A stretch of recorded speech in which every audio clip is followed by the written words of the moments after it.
Então,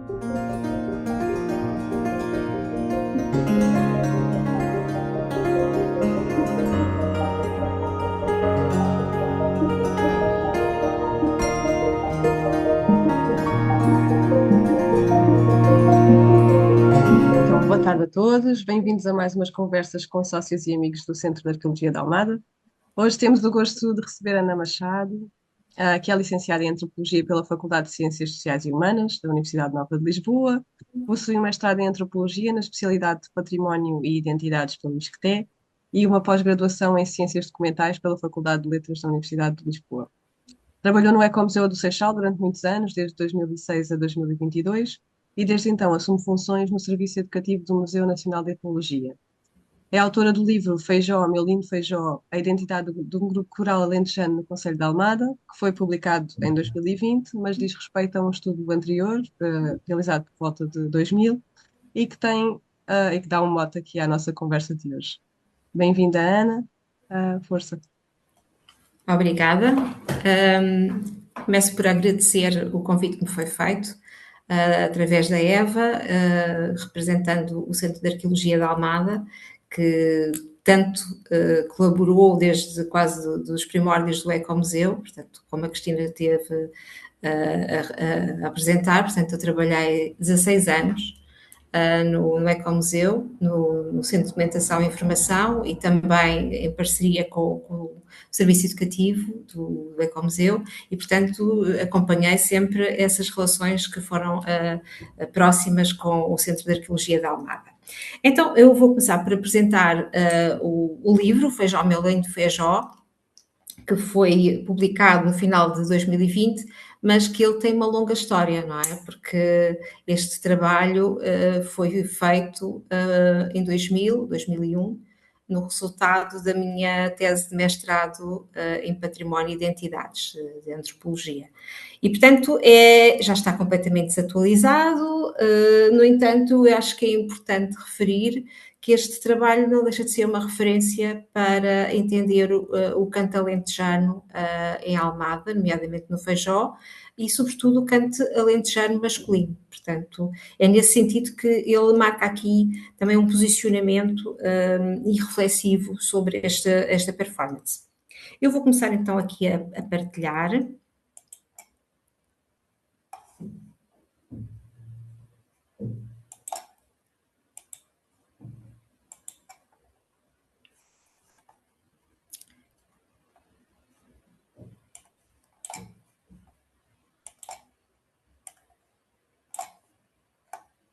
Chama a atenção que isto está em PDF, porque problemas técnicos no meu computador não me permitiram estar a apresentar o PowerPoint.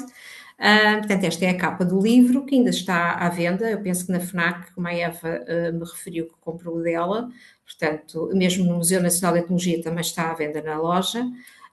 E, portanto, foi editado pela Colibri, que tem sido também um parceiro importantíssimo nesta divulgação da cultura popular e, nomeadamente, aqui também do canto alentejano. Eu começava por fazer aqui uma breve contextualização, porque este livro fala de Kant, mas fala também do Alentejo, fala também das condições que existiam no Alentejo para que estes cantadores tivessem que migrar das suas terras e procurar na periferia da cidade de Lisboa melhores condições de vida e, portanto, começava aqui também por contextualizar aqui essas condições em que se vivia no Alentejo, nomeadamente até desde o final do século XIX e passando pelo século XX até aos anos 50, 60, que é quando há aqui um auge de movimento migratório para a cidade de Lisboa. E, portanto, as imagens que nós vemos aqui são do Artur Pastor e mostram-nos aqui o rigor com que estes trabalhadores trabalhavam no Alentejo, muitas vezes de sol a sol, em condições difíceis, um sol a sol bastante escaldante, sobretudo no verão. Vemos aqui a extração da cortiça, que era uma das atividades também bastante predominante no Alentejo, mas também, por exemplo, a apanha aqui da azeitona e, naturalmente, também do trigo. e o trigo que começou a ser implementado massivamente, digamos assim, a partir do final do século XIX, com a lei do trigo em 1889 e depois implementada de uma forma bastante impulsionada já pela ditadura militar, digamos assim, em 1929, com a famosa campanha do trigo. E, portanto, tornou-se uma cultura intensiva que vai transformar completamente a paisagem do Alentejo, um pouco como nós hoje em dia assistimos aos campos do Alentejo hoje que estão completamente transformados em oliveiras mais pequenas, não é? E aqui foi o trigo que deu também aquela fama ao Alentejo como o celeiro da nação e, portanto, esta cultura esgotou os solos de tal maneira, por ser tão intensiva, o que fez também, por outro lado, que nesta fase em que foi implementada não tivesse havido um decréscimo da população, porque ainda tinham algum sustento durante o tempo em que ainda estava a dar frutos, não é? E nessa altura, sobretudo no verão, era necessário muita população. De tal maneira que chegavam ao Alentejo gente de todo o lado, os chamados ratinhos, os caramelos, aqueles que vinham à procura de um sustento sazonal e que muitas vezes depois entravam em tensões com os trabalhadores locais, porque esses não vinham reivindicar salários justos, ao contrário dos alentejanos que começavam também a ter esses problemas junto dos proprietários das terras e, portanto, era de tal maneira necessária mão de obra que, pelo menos durante aquele período do verão, das ceifas, nas longas planícies do Alentejo, era necessário essa mão de obra.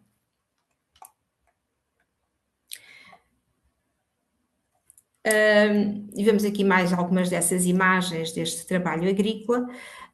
Eu gostava ainda de falar também aqui da questão dos fatores que motivaram esta partida, o desemprego, porque o emprego que existia era muito sazonal, com este esgotamento dos solos com o trigo, com também o facto dos solos serem muito secos, com falta de um sistema e de um plano de regadio, faz com que, de facto, exista muita carência de um emprego a tempo inteiro.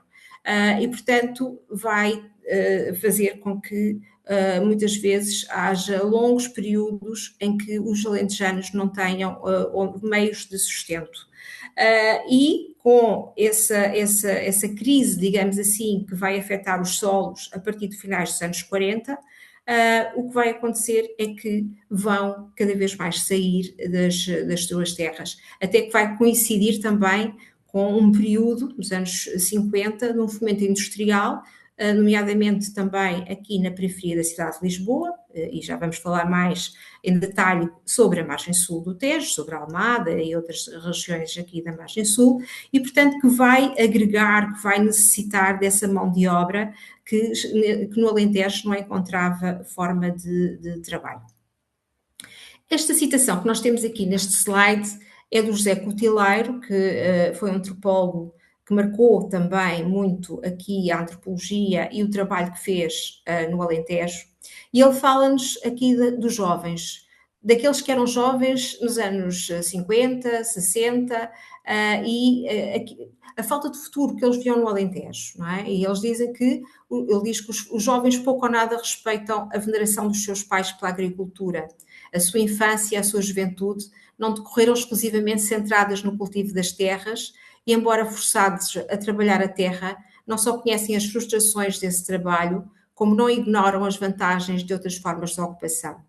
Aqueles que partem tendem a persuadir os pais a juntar-se-lhes. Apanham simplesmente a primeira caminhoneta e abandonam a freguesia. E, portanto, estes cantadores que nós vamos agora falar mais à frente, muitos deles eram estes jovens que tiveram que sair das suas terras. E os fatores que influenciaram a partida, portanto, já falámos de uma agricultura ciclicamente em crise, as condições climatéricas desfavoráveis, portanto, a questão da falta de um plano de regadio, a sobreprodução da cultura do trigo e um fator importante que é a mecanização dos campos. do trabalho agrícola, ou seja, se já havia dificuldades graves na questão dos próprios solos, a introdução desta maquinaria vai ainda cortar mais a necessidade de mão de obra. E, portanto, é nesse sentido que o desemprego aumenta mais. Há uma obra do José Saramago muito importante, que é o Levantado do Chão, e que fala muito sobre esta questão da mecanização dos campos, o impacto que teve entre os trabalhadores. E, portanto, nesse aspecto é muito interessante também ver como é que foi depois.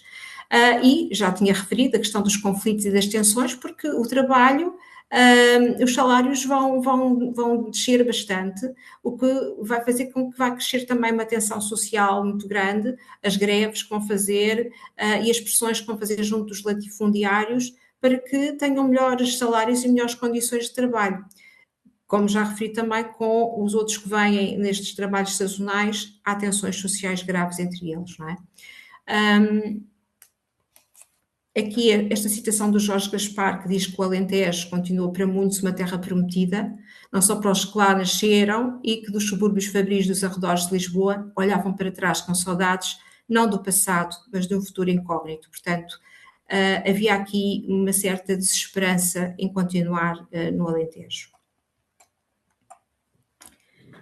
E, portanto, estes fluxos migratórios começaram, sobretudo, no final do século XIX, intensificaram-se ao longo do século XX, como eu já referi, sobretudo nos anos 50 e 60, e no final do século XIX, princípio do século XX, há aqui também estabelecimentos industriais que vão ser fundamentais para agregar esta população que vem do Alentejo. Estou a falar, por exemplo, da inauguração dos caminhos de ferro a sul do Rio Tejo, que permitiu esse escoamento de mão de obra, um forte desenvolvimento industrial já um pouco tardio, mas que vai se implementar sobretudo na zona da margem sul, e falo aqui, por exemplo, da fábrica Mundet Sons no Seixal, a fábrica Vikander, ambas também no Seixal e Corticeiras. Falo da CUF, no Barreiro, que teve aqui uma importância muito grande para o emprego e também para estes alentejanos que vinham de várias partes do Alentejo. Já nos anos 60, a Siderurgia Nacional, na aldeia de Pai Pires, e mais cedo a Base Naval do Alfeite, em 1938, e a Lisnave, já em 1962. E tinha aqui uma citação também da Maria Alfreda Cruz Viana, que diz que a vinda dos solistas, sobretudo dos alentejanos do interior, é recente, ou seja, posterior a 1940, mas intensa como nenhuma fora antes. Porque quer tenha sido no princípio do século XX, quer tenha sido depois, a verdade é que há sempre fatores que influenciam essa partida, e são sempre os mesmos, praticamente. A falta de emprego e a falta de uma fixação que lhes garanta sustento, que lhes garanta bons salários e sobrevivência. E chegamos à Almada. A chegada à Almada era muitas vezes, tal como aquela citação do José Coutileiro, através de um autocarro, através de um comboio. E aqui vemos uma imagem, está um bocadinho distorcida, que eu tirei da internet, mas de um autocarro da Beira Rio, aqui no Centro-Sul, que na altura se chamava o Centro de Coordenação Sul na Cova da Piedade, talvez daí, não sei, mas é possível que sim, se chame o Centro-Sul aqui na Cova da Piedade, e portanto esta música dos Rio Grande, que eu tenho aqui o refrão, eu acho que resume bastante bem aqui esta ligação que a Cova da Piedade tinha com o Alentejo, que já chegou direitinha a encomenda pelo expresso que parou na Piedade, portanto era aqui que parava. O pão de trigo e a linguiça para a merenda sempre dá para enganar a saudade, e portanto esta música está muito interessante porque reflete a vivência dos alentejanos aqui nesta região da Almada. E quando chegaram, além da Cova da Piedade, da própria Almada, vieram também, sobretudo, para esta freguesia, o Feijó, que foi até aos anos 30, 40, uma terra muito, muito rural, digamos assim, a quem até o doutor Alexandre Flores dizia nos seus livros que era um espaço rural coberto de matos e de pinhais e que era um local de bons ares, cheio de quintas, onde as pessoas muitas vezes vinham para apanhar bons ares, porque necessitavam disso para a sua saúde. E aqui também tenho uma citação do Jorge Rodrigues, que fez uma tese de mestrado muito interessante sobre a expansão programada de Lisboa para a margem sul, e portanto um plano urbanístico, em que ele nos fala que realmente antigamente o Feijó era uma estreita azinhaga, que era ladeada de oliveiras, de chão arenoso, conduzindo a um pequeno largo onde se ia uma escassa dúzia de casas e de onde, longe a longe, passava um carro, a caminho das quintas dos arredores. Isto era já motivo de curiosidade para os seus habitantes, portanto era um sítio muito pacato, um sítio muito calmo, só que com a instalação da base naval do Arsenal do Alfeite, na zona do Laranjeiro, portanto esta dita azinhaga começou a ser ladeada por construções clandestinas, por barracas, por garagens, por anexos, portanto começou a surgir aqui uma pressão urbanística muito forte, as pessoas não tinham onde construir, aqui era uma zona que ainda tinha uma zona muito rural e portanto começaram aqui a construir de uma forma desordenada. Foi neste contexto também, nós vemos aqui nestas imagens, que a Câmara Municipal de Almada, final dos anos 40, 50, teve que fazer aqui um plano parcial de urbanização para travar também o crescimento dos bairros clandestinos e ordenar o território urbano, até porque esta zona do Feijó era de facto a zona mais barata, a zona mais acessível e, portanto, muitos dos trabalhadores que vieram para estas indústrias que eu já referi, portanto era aqui que se instalavam e, portanto, de uma forma desorganizada, o território precisava de ser reorganizado. E, portanto, foi nesse sentido que também aqui se fixaram muitos alentejanos. E eu tenho aqui uma citação do Sr. José Ramos, que pertencia ao Grupo Coral e que faleceu há pouco tempo, em que dizia que nós andávamos a procurar casa em vários sítios no Miratejo, aqui no Feijó, nas redondezas, e tivemos de fazer contas aos tostões, tínhamos de arranjar a melhor maneira de arranjar fundos para o casamento e depois manter a casa, e de todas as casas que vimos, a do Feijó foi a que melhor arranjámos. E, portanto, conforme este depoimento, eu consegui arranjar outros que falam sempre do mesmo, que o Feijó tinha essa facilidade de ser um território mais acessível a estes migrantes que vinham do Alentejo sem grandes condições. E também aproveitava para falar da questão da importância das famílias, das redes que se estabeleciam. Eram geralmente os alentejanos, quando vinham para o território da Almada, ou, por exemplo, no Seixal, que eu também fiz um trabalho com o grupo do Seixal, dos trabalhadores dos serviços sociais, e, portanto, há aqui referências semelhantes, é que tinham que ter sempre um ponto de partida, e geralmente era a família que já estava cá, era um amigo que tinha vindo antes, era um conterrâneo, era um conhecido, que os chamava, e que eles tinham logo ali uma rede para se poder ter ali uma fixação, porque aqueles que não vinham com gente primeiro acabavam por regressar ao Alentejo porque não tinham forma nem de encontrar trabalho, isso era importante terem logo um trabalho à partida, ter sítio para onde morar, às vezes numa parte de uma casa, num anexo, juntamente com o resto da família ou sozinhos, mas tinham que ter essa rede de proteção. E, portanto, foi muito importante, sobretudo a questão familiar. Por um lado, a família nuclear, que é dividida, porque os pais geralmente ficavam, só em casos, alguns excepcionais, é que os pais depois eram buscados pelos filhos. Geralmente, quando se deixavam uma noiva ou uma namorada, quando tinham condições, depois voltavam ao Alentejo para trazer a mulher e estabelecerem-se também aqui nesta região, mas em casas partilhadas, muitas vezes, ou em partes de casa, ou então alugadas com outros casais.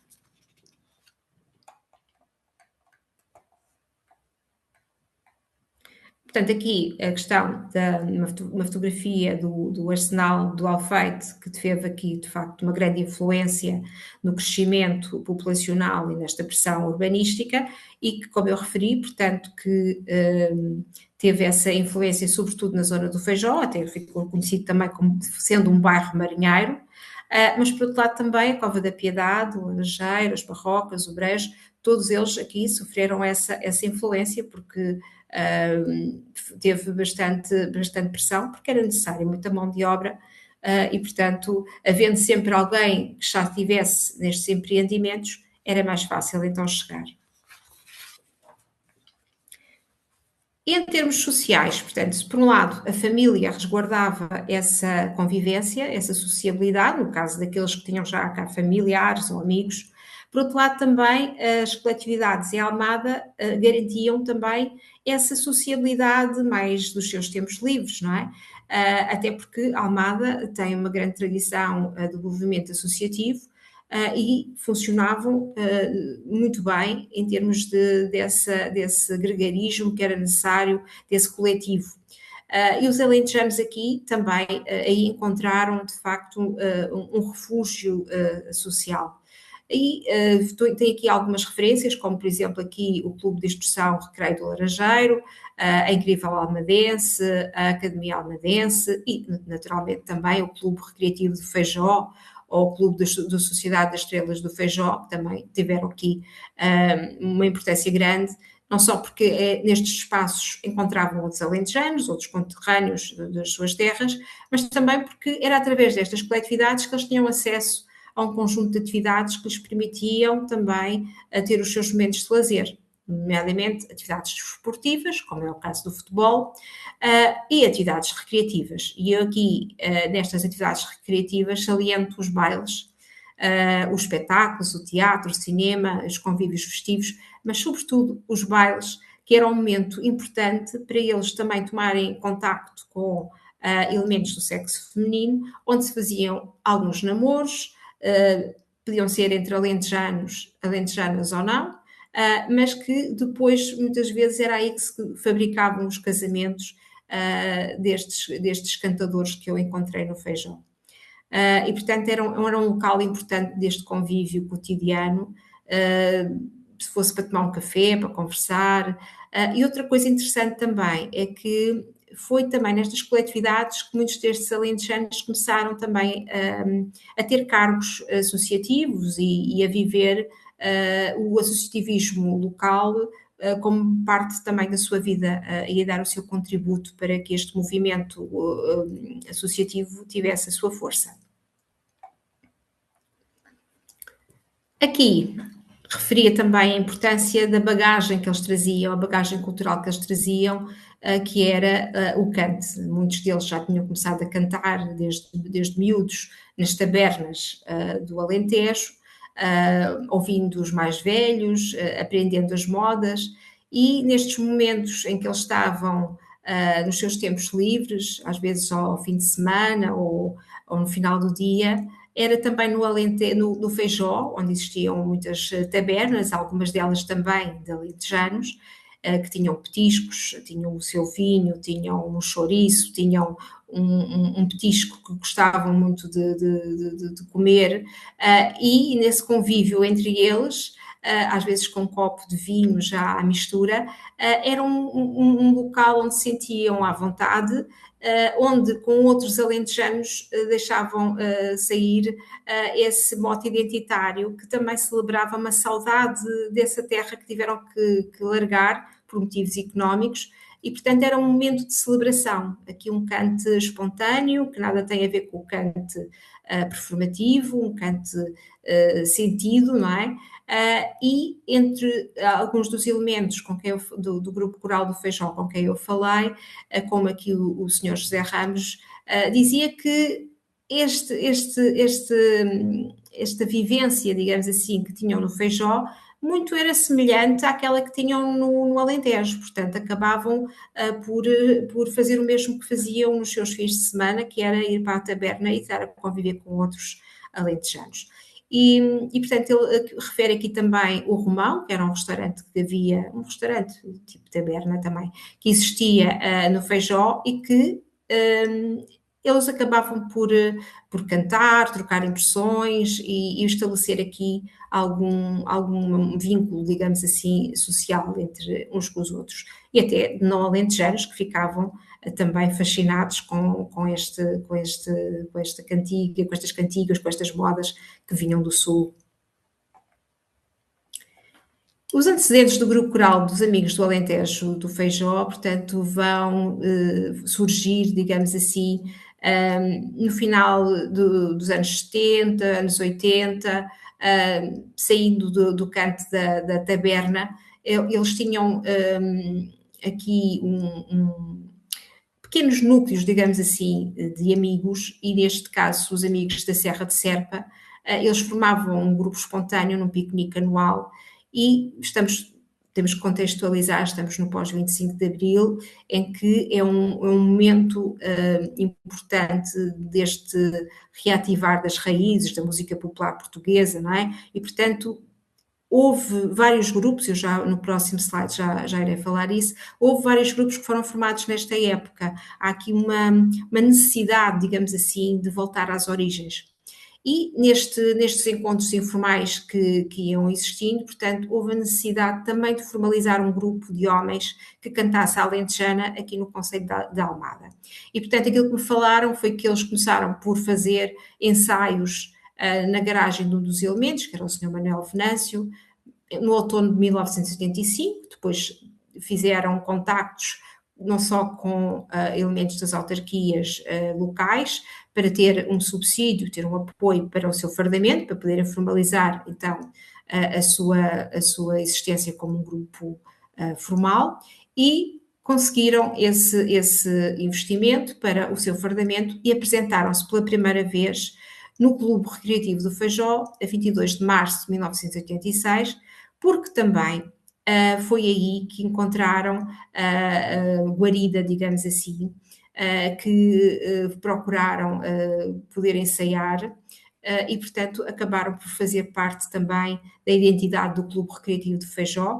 Tanto é que este grupo chamou-se Clube Coral Amigos do Alentejo, do Clube Recreativo do Feijó. Até 2010, não estou em erro, quando se tornou associação, perdeu o nome do Clube Recreativo do Feijó, mas, no entanto, não deixa de ensaiar lá, não deixa de fazer lá os seus aniversários e, portanto, a identidade deste grupo está intimamente associada, claro, a esta coletividade.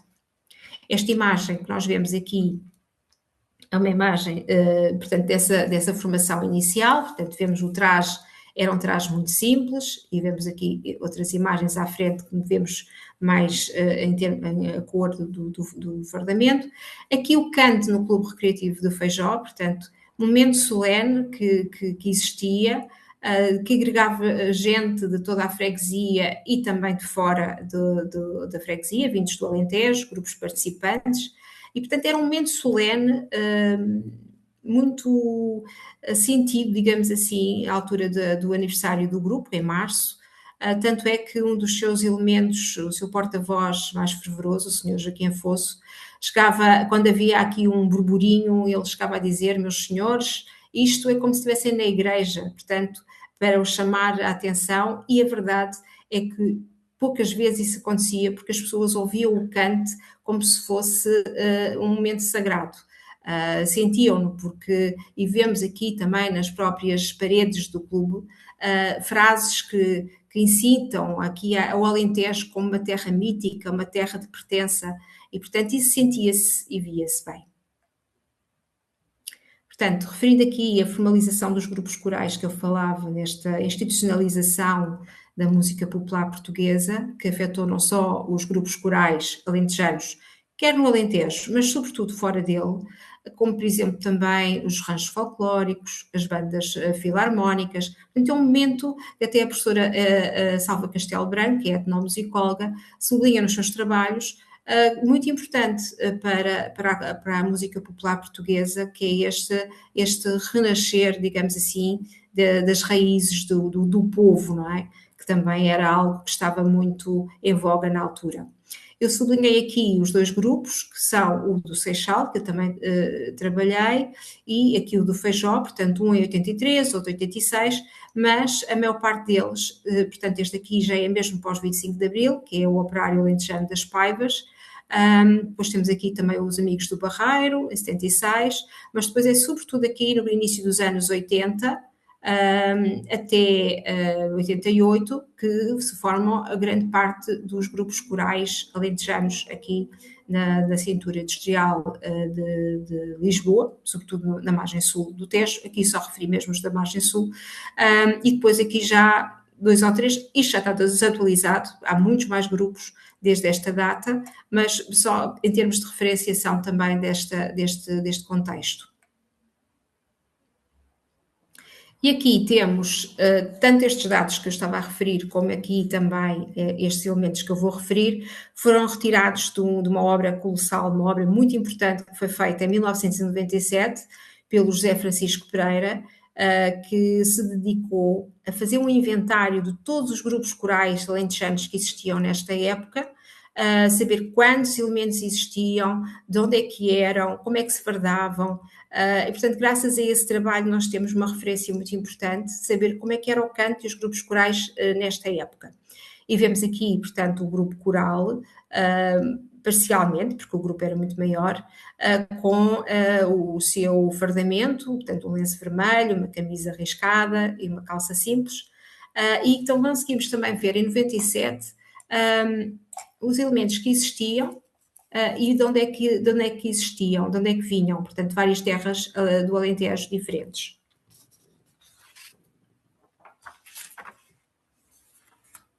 E posso-vos dizer que nessa altura o José Francisco Pereira diz que existiam 30 cantadores, portanto, bastantes mesmo, representavam 15 localidades diferentes, portanto, 20 do Baixo Alentejo, 6 do Alto Alentejo, 1 do Alentejo Litoral, e podemos constatar que, portanto, prevaleciam os cantadores dos concelhos, do concelho de Serpa, 12, portanto, era bastante significativa a influência que tinham no grupo, 4 de Barrancos, 3 de Portelo e 2 do Redondo. Em termos das idades, também é importante verificar isto, porque em 97, portanto, mesmo que este inventário tivesse sido feito em 96, coincidia percebermos que existiam 10 elementos na faixa dos 51, 55 anos, e que só havia um elemento que estava na faixa dos 66, 70, ou seja, numa fase já possivelmente de reforma, não é? Da idade da reforma. E o que é curioso é que estes elementos que estavam nos 51, 55 anos são os mesmos elementos, quer dizer, já não os mesmos, obviamente, mas que hoje em dia correspondem aos 80. Portanto, para nós percebermos, em termos da importância que o canto tinha na sua idade ativa ainda, não é? E vemos aqui mais umas imagens do grupo, depois de fardamento. E chegamos a 98, quando o grupo se torna etnográfico, e portanto vemos aqui cerca de 11 trajes etnográficos. Eles tornaram-se etnográficos, portanto, a 5 de dezembro de 98, e tem aqui a representação de várias figuras, como os ceifeiros, os vaqueiros, os varejadores, os porqueiros, os almocreves, os feitores, os pastores, os trajes de moço do monte pobre, o traje de moço do campo de casa abastada, trajes domingueiros, pobres e ricos. E, portanto, eu conheci este grupo a 21 de março de 1999, através de um amigo que eu fiz, que era o professor José Rabassa Gaspar, que muita importância também teve no estudo da cultura popular alentejana, e nomeadamente também do canto alentejano, e que residia aqui na margem sul, e que eu estabeleci um contacto com ele, até através de carta, porque tinha lido um livro dele na revista dos Arquivos de Beja, e já estava no mestrado e queria conhecer mais sobre a questão do canto alentejano, e tinha visto um artigo dele interessante e estabeleci contacto. Ele disse-me que ia haver o 13º aniversário do grupo coral do Feijó, e achou que podia ser interessante para mim ver como é que era um grupo coral aqui na zona de Almada. E quando eu cheguei, de facto, fez toda a diferença porque eu senti algo que eu não tinha visto ainda no Alentejo.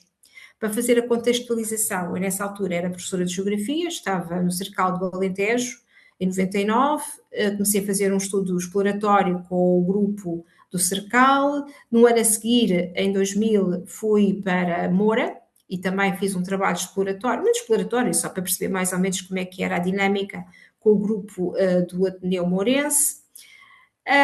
Mas quando eu disse aos professores no mestrado que tinha conhecido este grupo e aquilo que tinha sentido e aquilo que eu vos referi naquela imagem a preto e branco, daquele lado mais sagrado, daquele lado da importância que o canto assumia ali no Feijó, os professores disseram-me claramente que o trabalho a fazer não seria no Alentejo, esse já estaria muito feito.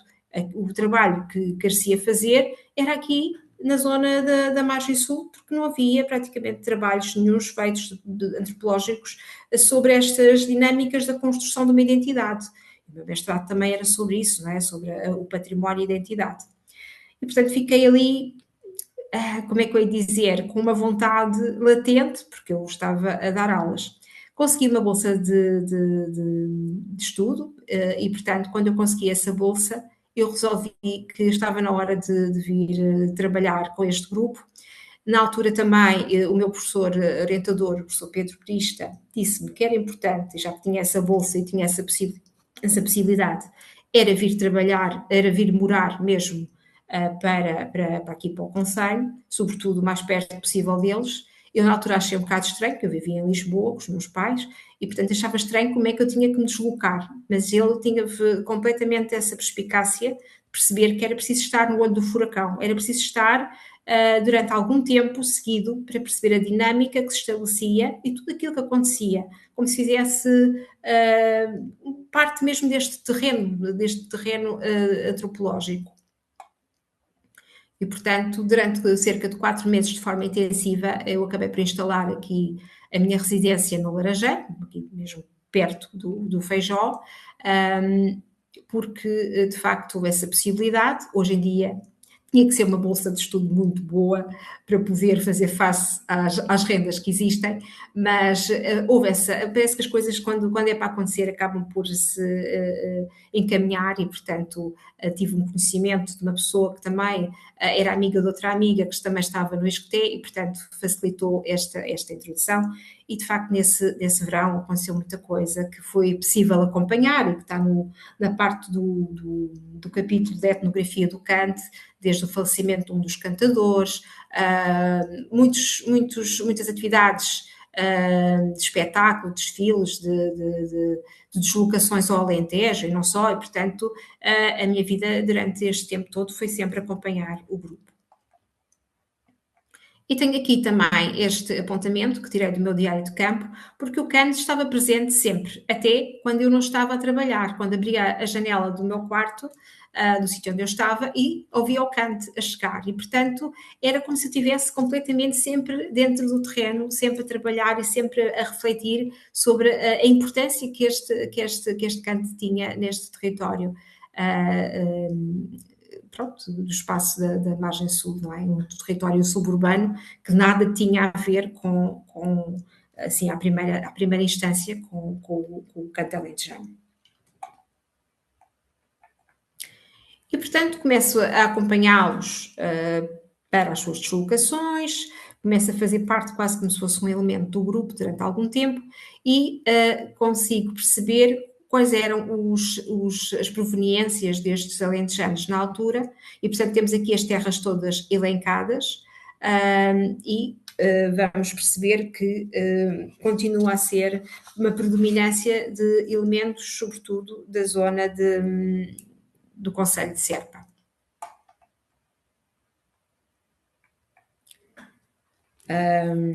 Aqui, não tenho aqui no slide, mas eles eram cerca de 28 elementos, portanto, o que era bastante, eram bastantes homens. E, portanto, havia agora não tenho aqui os valores totais, mas era, de facto, uma grande predominância ainda de elementos do Conselho de Serpa. E também alguns ainda de Barrancos. E, portanto, foi uma época de muito, como eu estava a dizer, de muito cante performativo, mas o trabalho que eu queria fazer não era completamente direcionado para o canto performativo. Fazia parte, obviamente, de perceber o que era e como é que se apresentavam, que modas cantavam, como é que constituíam o seu repertório.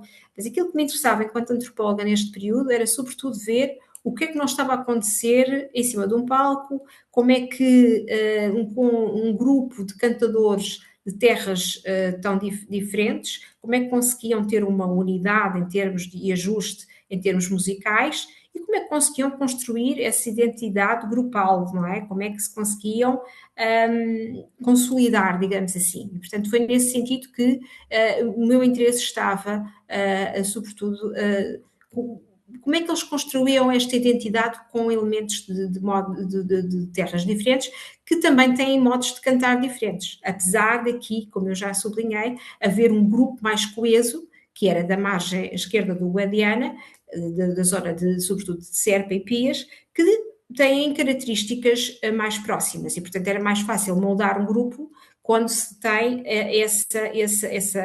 essa base, digamos assim.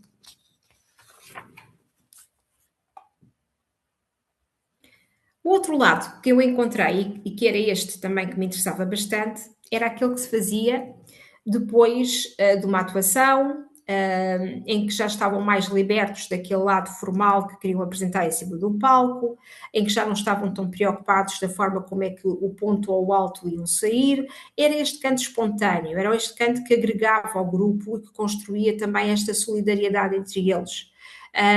E esse é o cante genuíno, o cante que às vezes leva às lágrimas ou à gargalhada, é o canto que não está a ser cronometrado, que não está a ser regrado, digamos assim. E, portanto, é nestes momentos que dá para perceber como é que se constrói o grupo, como é que se constrói estes laços entre eles, não é? E, portanto, era algo que também me interessava. E temos aqui dois momentos diferentes, porque eu já vou falar mais à frente, mas este trabalho que eu estou a apresentar foi feito praticamente todo, aliás, deu origem à minha tese de mestrado em 1999, 2000, 2001 no máximo, e depois teve aqui uma revisitação no ano 2019, eu já vos vou falar um bocadinho mais sobre isso, mas para mostrar que estes ensaios são fundamentais. Não vou entrar aqui em muitos detalhes, porque no capítulo que tenho sobre isso vou esmiuçar mais, porque era aqui que o ensaiador tem um papel importantíssimo, não só na liderança, não só também na coesão do grupo, mas também nos ajustes que são feitos, não só na escolha do repertório, das modas que se vai cantar, na forma como se vai cantar de acordo com um critério que o próprio ensaiador tem, não é? Neste caso, o Sr. José Ramos, que foi o ensaiador que teve mais tempo no grupo, e que é o Sr. José Ramos, que eu já tinha dito que ele tinha falecido e que foi uma perda irreparável, era neste momento que, de facto, eles se alinhavam. Ou alinhavam ou se desalinhavam, o que também era importante perceber como é que eles se confrontavam, como é que entravam em certos conflitos, porque para construir essa identidade ela é feita desses ajustes, não é? Às vezes integram-se e outras vezes acabam por se separar. E, portanto, é importante também perceber como é que se constrói de dentro para fora, para serem vistos pelo público, e como é que se constrói internamente. Era dentro dessa perspectiva que eu também queria sempre estar atenta e que vi ali muitas coisas interessantes, dignas de registar, quando havia diferenças também regionais entre eles e uns defendiam uma coisa e outros defendiam outra.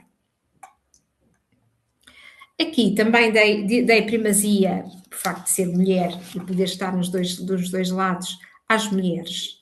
As mulheres que geralmente nestes estudos dos grupos corais masculinos não são valorizadas, não são vistas. E eu conseguia estar nos dois mundos, não é?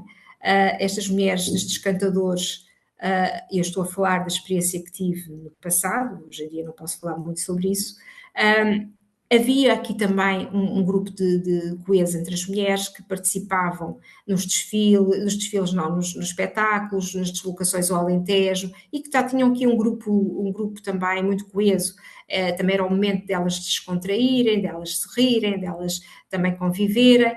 Aqui vemos também uma fotografia deste lado, que era necessário também, que era ao lado da ajuda, de entreajuda em certas atividades, nomeadamente quando havia jantares, depois de um encontro de corais ou depois de um aniversário, e elas também participavam para ajudar nestas atividades. Por outro lado, elas também tinham aqui um papel importante, porque elas acabavam por ser uma espécie de apoio que davam aos seus maridos quando havia algum conflito entre eles e eles facilmente queriam abandonar o grupo, e elas faziam-nos ver, faziam-nos aguentar, às vezes tinham ali um período em que saíam, mas depois pela persuasão delas voltavam outra vez. Por outro lado também, em certas situações em que havia problemas com o álcool, depois de uma atuação ou assim, elas estavam lá também para, certo modo, eles até brincavam uns com os outros, a dizer, hoje trouxeste-a para controlar-te, mas aquelas também tinham aqui um papel importante, digamos assim, nesta estrutura, nesta organização, nesta partilha de identidade. E depois temos aqui também algumas imagens que nos mostram como é que a identidade alentejana também estava presente no Conselho de Almada. Estava e ainda está, graças a Deus, porque é importante marcar essa visibilidade para conseguir ter este papel cultural na cidade de Almada. E alguns desses momentos estavam mesmo presentes no calendário anual. Portanto, além do aniversário, que é em março, e que agrega muita gente, já não tanta como antigamente, isso eu tive a ocasião de ver no último aniversário, mas que agrega pessoas do concelho e também daqueles que vêm deslocados cantar. Temos aqui as janeiras, tanto as janeiras de 2000 e aqui esta de 2019, portanto vemos claramente aqui uma diferença, aqui já com um traje já mais invernil, portanto um traje recente que é do inverno. Aqui a presença do grupo nas festas da Nossa Senhora da Piedade, aqui na Cova da Piedade, portanto, eram momentos importantes que estavam associados, portanto, ao seu calendário de deslocações, portanto, setembro, nestas festas. Eu não está aqui nenhum elemento do grupo que possa aqui trocar impressões comigo, mas eu penso que já não é a presença obrigatória, digamos assim, que fazia parte do ritual anual, não os tenho visto, mas se calhar estou enganada nestas festas. E os encontros de cantares alentejanos, de grupos corais, que começaram em 88 e que continuam. Para a semana vai ser no Solar dos Zagalos, o próximo encontro. Ou seja, nestes encontros de cantares, sobretudo nos mais antigos, como vemos aqui nesta imagem, esta imagem é fantástica, mostra aqui como é que o Alentejo vinha até à cidade de Almada mostrar-se e como é que agregava, porque nestes momentos via-se as ruas do Feijó completamente convertidas, como se estivéssemos no Alentejo. Quando eram então trajes etnográficos, era ver essa força do Alentejo através dos pastores, dos ceifeiros, que iam passando pelas ruas a cantar em desfile, e que tinha aqui uma força e um impacto muito grande. Existiam outras atividades, eu ainda consegui assistir à Semana do Alentejo, em que era uma ocasião em que durante uma semana, sobretudo ali no Clube Recreativo do Feijó, se fazia uma espécie de uma feira com elementos que vinham às vezes era dedicado, era um tema de uma terra específica e traziam, portanto, elementos típicos dessa região, desde petiscos, faziam também um restaurante, muitas vezes, e, portanto, tinham aqui uma visibilidade muito forte. Penso que já há muitos anos que já não se faz as Semanas do Alentejo, mas que para este grupo também tinha aqui uma importância, porque eles também tinham aqui essa organização a seu cargo. E as próprias modas que eles trouxeram e que reinventaram, digamos assim, com elementos da própria cidade de Almada, com elementos do feijó, de onde vivem. Portanto, esta é uma das modas que é na cidade de Almada, o feijó, meu lindo feijó, e daí o nome desta publicação, porque era de facto o seu hino, e a moda Almada Jovem Cidade. São modas que são adaptadas de outras que já existiam, mas com letras que encaixam perfeitamente na sua identidade também de almadenses, porque o que é interessante é que há aqui uma conjugação, e isso está presente também no estudo que fiz, há como que um sincretismo entre o Alentejo e a Almada e o Feijó, e portanto isso integra tudo dentro dessa identidade. E, portanto, em 2019, o que é que acontece? Eu tinha a publicação já feita, a tese feita há muitos anos, não é? Portanto, ela é de 2000, mas estava tipo numa gaveta. Praticamente só tinha lido um ou outro elemento do grupo, na altura não consegui publicá-la, e pronto, eu tinha ficado um trabalho académico e algumas comunicações, alguns artigos que tinha feito. Então eu fui convidada por elementos do grupo, em 2019, para publicar esse trabalho. E eu achei que para fazer essa publicação não só era preciso voltar ao terreno, ver quais eram as grandes diferenças, sem me alongar demais, porque a ideia também não era fazer outro trabalho, era só fazer aqui um elemento comparativo, e portanto que me permitisse também chegar a mais pessoas, porque eu não queria simplesmente publicar um trabalho académico que depois muitas pessoas não sentissem apelo a ler. Queria que ela tivesse uma linguagem acessível, que fosse uma forma também de chegar a todos, não só aos cantadores, mas todos aqueles que se interessassem pelo livro. Eu acho que isso aí foi importante, mas deu realmente esse trabalho de rever a tese toda e ver o que é que podia estar a mais e tornar um livro mais clean, digamos assim.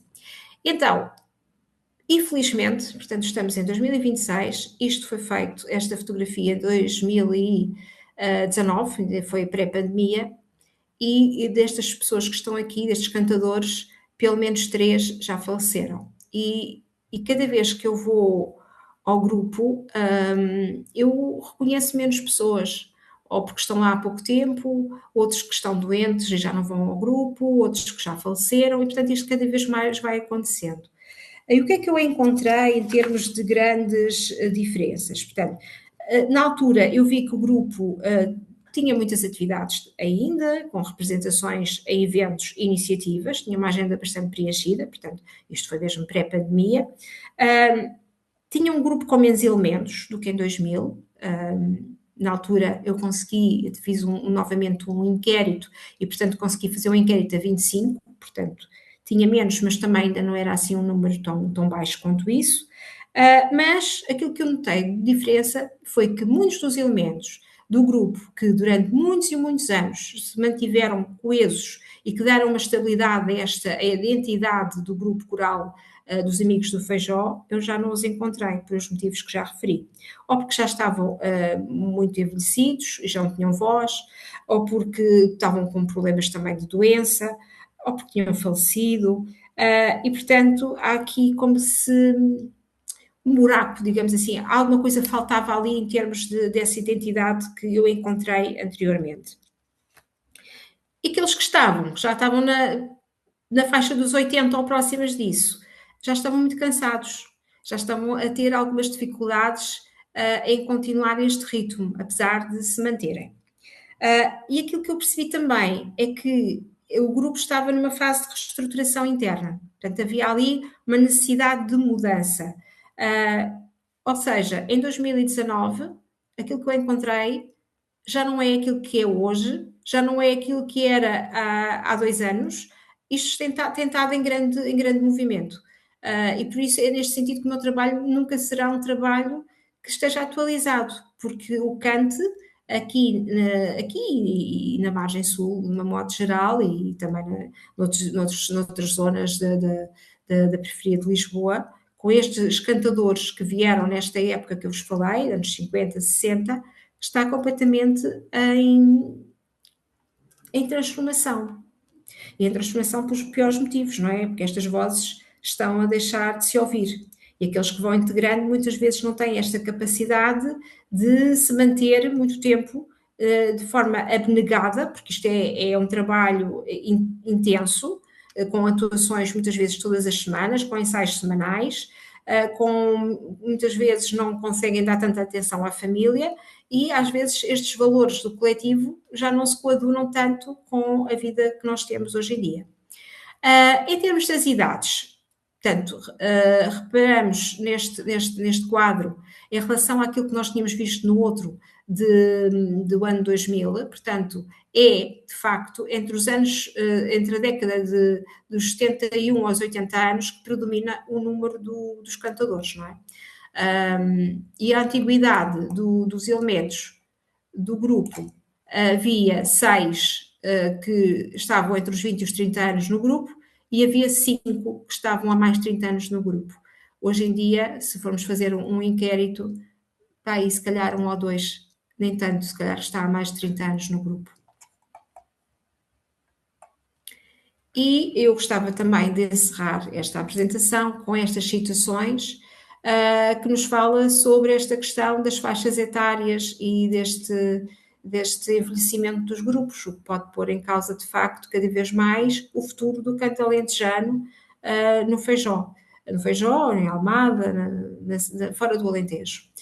E temos aqui o Luís Carlos, que é um homem bastante mais novo, já na faixa etária dos 50, que diz que a faixa etária do grupo, e refiro que isto é em 2019, está muito acima daquilo que se pode projetar daqui por uns anos, não é? O maior desafio é conseguir integrar mais vozes, mais pessoas que se interessem, mais pessoas que vejam com este amor, com que muita gente tem, mas não querem, uns por vergonha, outros por estarem com pessoas de mais idade, não sei. Acho que o principal desafio que o grupo tem presentemente é atrair pessoas com 50, 40, 30 anos, que integrem e levem o nível que o grupo está, que é altíssimo, com 70, 80 anos, já se sentem cansados, e muito cansados, nota-se. E esta citação do Sr. Matias Gregório Martins, que também faleceu nos últimos anos, que nos dizia que quando nós aparecemos éramos malta na ordem dos 30, 30 e poucos anos. O ciclo do grande fluxo da população alentejana vinda para cá. Agora já não acontece. Naturalmente somos velhos e os nossos filhos não estão para aqui virados. E despeço-me com esta imagem, que para mim também é muito emotiva, porque muitos deles já não estão cá. E pronto, e é um obrigada. Não dá para fazermos aqui um debate, se tivéssemos aqui um debate, possivelmente, não sei se há questões, digo eu, sobre esta questão do envelhecimento dos grupos e destas vozes que se vão perdendo, não é? Sei que há um projeto que penso que ainda está a ser dinamizado, que é o Canto nas Escolas, pelo um dos cantadores, que é o Paulo Bicho, e portanto pode ser que seja uma esperança, vai depender também do poder local e dos subsídios e apoios que se possa receber, porque não podemos esquecer que o canto é património imaterial da humanidade e portanto é preciso de facto investir nele para continuar a ter esta visibilidade e esta importância. E pronto, e agradeço muito a oportunidade que me foi dada para vos apresentar aqui parte deste trabalho, não é?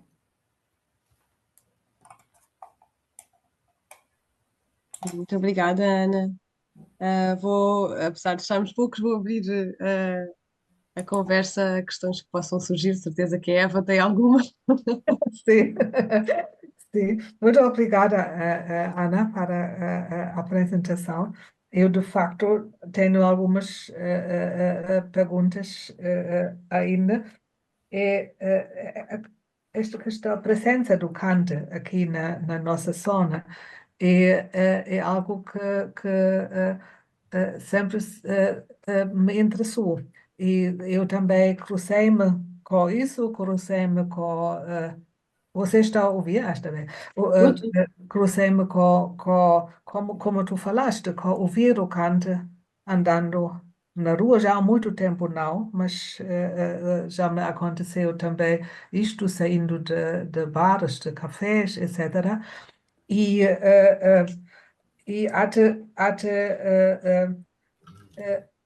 tive durante algum tempo, ainda tenho esta pergunta, quando o canto foi feito patrimônio mundial, ligava-se isto ao Alentejo, e eu me perguntei se o canto pode ser considerado também patrimônio imaterial da Almada, o canto na diáspora, não? Sim, Eh, sim, eh, sim, porque, com certeza. porque o centro também já fez estes levantamentos de patrimônio material e imaterial, e eu sempre achava que o cante, mas não só o cante, também outras maneiras de fazer música, como os cabo-verdianos têm também isto, estes encontros, se não devia incluir, não?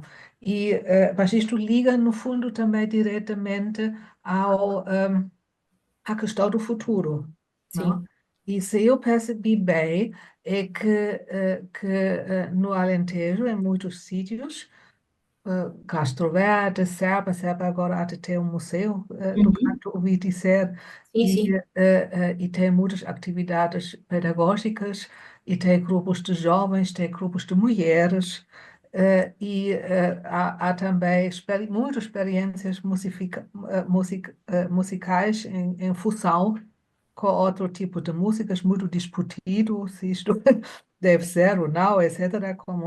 E, e, e tenho alguma curiosidade se destas coisas também acontece qualquer coisa aqui na nossa zona. Não tem de ser este clube, não, como disse agora, que vai haver um projeto Canto nas escolas, não? sim, sim, este projeto de canto nas escolas, daquilo que eu tenho conhecimento, porque, pronto, também não sou assim muito próxima deste tema, mas daquilo que eu falei já com o Paulo Lixo, que faz parte, é um cantador mais jovem, que integra o grupo e que já é um projeto que já vem de há uns tempos para cá. Não sei se neste momento está parado, porque depois são projetos que é preciso muito apoio. É preciso apoio financeiro, é preciso. Ele vai às escolas e consegue transpor para os miúdos, sobretudo, eu acho que é primeiro ciclo, e consegue fazer com que eles aprendam a cantar, consegue, às vezes já houve atuações desses miúdos que ele traz, às vezes até para os espetáculos de canto, não é? Para os encontros ou para o aniversário, em que nós vamos percebendo o trabalho que ele faz. E de facto, quando a Eva diz que para já é património imaterial da humanidade, se é da humanidade, é também da Almada, é também de todo o Alentejo. E quando falamos do grupo coral alentejano dos Amigos do Feijó, e podemos estar a falar de outros também, nomeadamente o canto feminino também já está bastante consolidado aqui em Almada. Mas este é aquele que eu conheci melhor, não é? É naturalmente património material da cidade de Almada, e a cidade de Almada, enquanto poder local, tem o dever de promover ações de salvaguarda e de apoio a estes grupos, até porque, por mais que possa haver esperança no futuro com estas novas gerações, este canto, como nós o conhecemos hoje, vai acabar. Não vai ser igual. O sentimento que põem naquilo que cantam, no lado da emoção, da saudade da terra que se deixou, quando eles cantam as modas que também, de certo modo, nos vão referir o trabalho árduo nos campos, eles estão a fazer uma viagem no tempo, eles estão a colocar aquilo que sentem. E, portanto, não vamos poder esperar que o canto seja sentido da mesma forma que é hoje no futuro. No Estas seu, crianças, muitas vezes, até nem sequer são da Almada, é, se vêm de outros contextos geográficos, né? Sabemos que a cidade, o mote da cidade de Almada é a cidade de muitos, portanto, vai ser uma coisa diferente, é quase como estarem a cantar o fado e não serem portugueses, não é? E não quer dizer que pronto, não imprimam algum sentimento.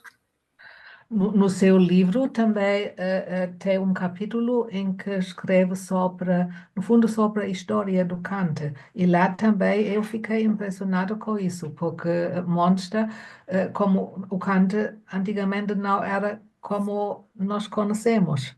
E no século passado, quando surgiu que havia maneiras de cantar, contextos de cantar diferentes e isto mudou durante o século XX, não?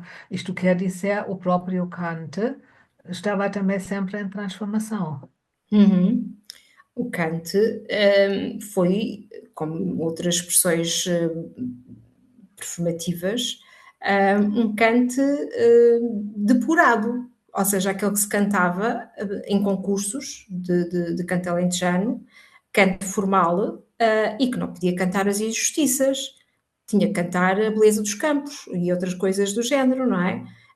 O verdadeiro cante acontecia ou quando eles vinham da jornada do dia do trabalho, ou quando à noite se fechavam nas tabernas, porque era proibido cantar.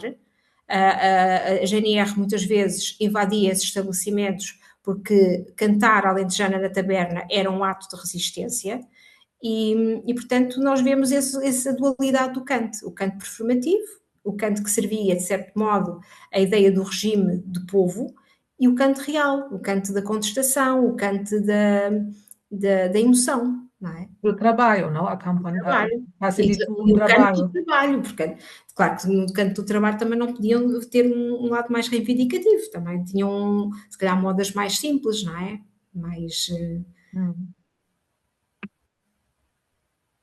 Há sinais que os temas do Kant, cantado aqui no Feijó, ou aqui à volta do Feijó, foram mudando, isto é, provavelmente com o desaparecimento ou afastamento de algumas pessoas, deixou de haver tantas referências em relação ao que era o Alentejo, e terá havido temas novos à volta do que é o Feijó, o que é o Almada, como se vive aqui, como se sonha aqui, etc. Há sinais de que há uma mudança nesse sentido. Daquilo que eu sei, não. Estas modas que eu vos falei são modas muito circunscritas.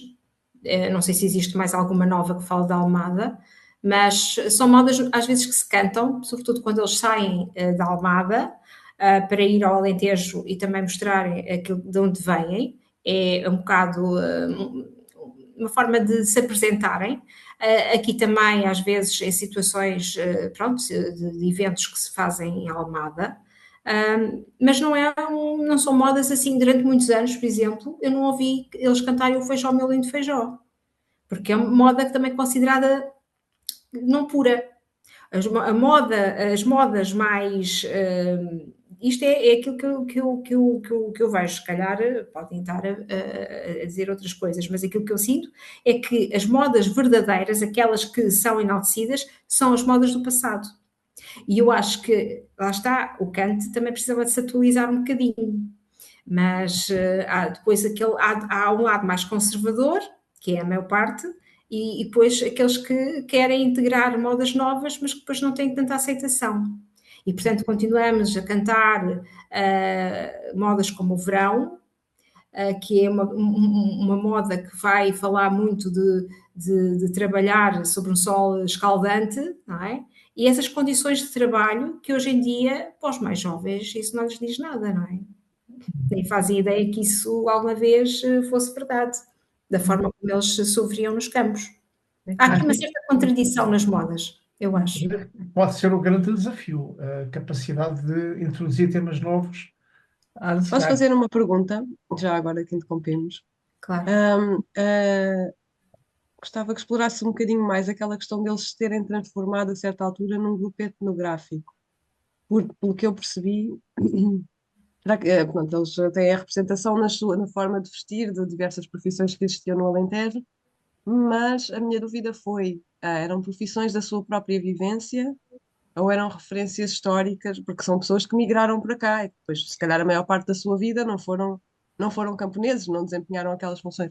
Portanto, se sabes um pouco sobre essa opção, do porquê dessa mudança para se tornarem um grupo etnográfico e o que é que eles consideravam ser um grupo etnográfico, ou o que é que tu classificas como sendo um grupo etnográfico? Sim, eu também tinha esta pergunta. Ok, daquilo que eu sei, ser um grupo etnográfico é ser um grupo com maior visibilidade, ser um grupo que difere de um simples traje. Tem uma referência mais forte em termos do próprio Alentejo, daquilo que se representava das figuras importantes que desempenhavam essas funções.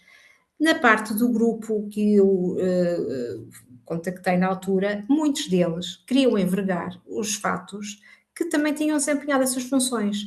A maior parte deles tinha tido essa ligação com os trabalhos agrícolas, não digo todos, mas a maior parte tinha. E, portanto, eles quase que se investiam dessa experiência, dessa vida que tinham quando vestiam aquilo. E pronto, hoje em dia se calhar já não têm tanto essa parte, porque muitos deles também são elementos mais recentes, não é? Mas quando eu acompanhei o grupo, muitos sim, muitos sentiam mesmo isso. Eu tenho ainda uma pergunta que foi esta discussão que foi interrompido quando caiu a gravação. Foi, eu pensei, esta parte do canto histórico que estava ligado ao trabalho, à vida cotidiana, às preocupações, a isto, pensei, isto não é uma coisa um pouco parecido com o rap? Uhum. Não, Diferente. os jovens podiam cantar estas coisas que cantam isto é um outro conjunto, de um outro contexto cultural, mas no fundo a ideia não é assim tão diferente. Pois. Se bem que, pronto, neste caso tem uma tradição, não é? Há uma tradição que já existia, digamos assim, antes destes elementos virem para a margem sul ou para a periferia de Já antes, sim. mas esse lado do canto contestativo, não é? Desse canto que se cantava à porta fechada, em que se diz que a cantiga é uma arma, não é? A canção é uma arma, portanto é uma forma de defenderem os seus ideais. E há um lado do canto bastante forte, não é? Há uma moda até também feita por um dos elementos do grupo que é sobre a reforma agrária. Há outras modas que são sobre a injustiça, não é?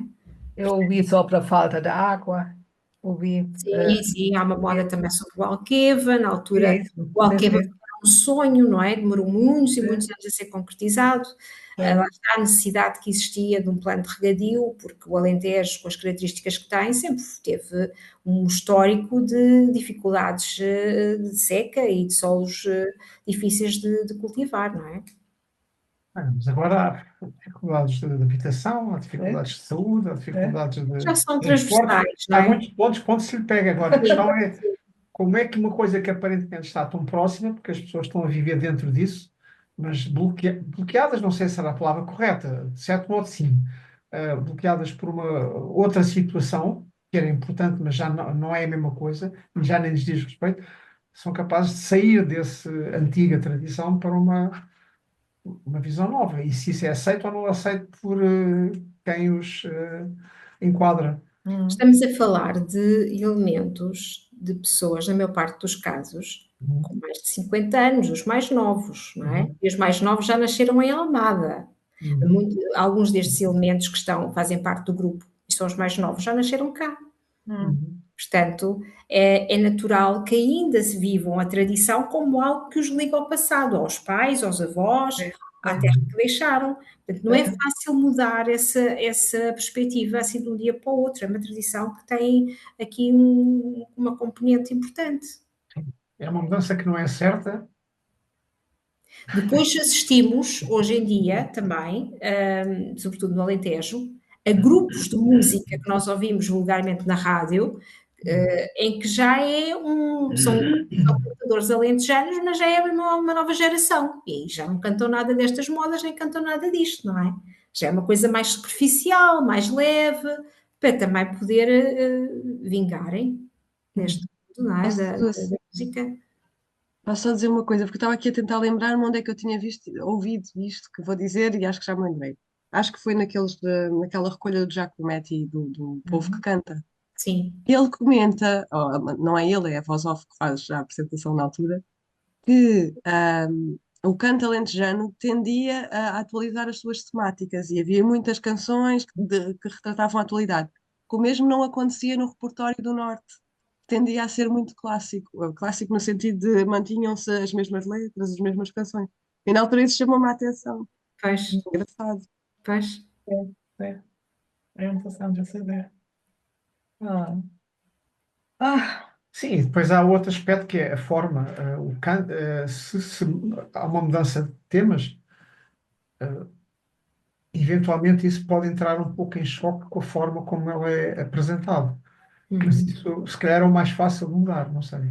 Pois, fica agora a incógnita. Fica em fica é Ele vai um belo mudar? desafio. Vai. É um belo desafio. Ele vai mudar? Vai. Falamos aqui sobretudo da margem sul, é, porque vai ser inevitável, digo eu. Sim, sim, sim. sim, sim, sim. E a Ana vai ter um pouco tempo para observar isto, como continua. Geralmente posso observar isso um bocadinho como espectadora quando vou a estes encontros corais ou ao E aniversário. vai ainda a estes Sim, encontros? sim, quando posso ainda vou. E portanto vou reparando, pronto, daí lá está, às vezes olho para eles e reconheço os mais antigos e Uhum, outros já não sei quem são, uhum.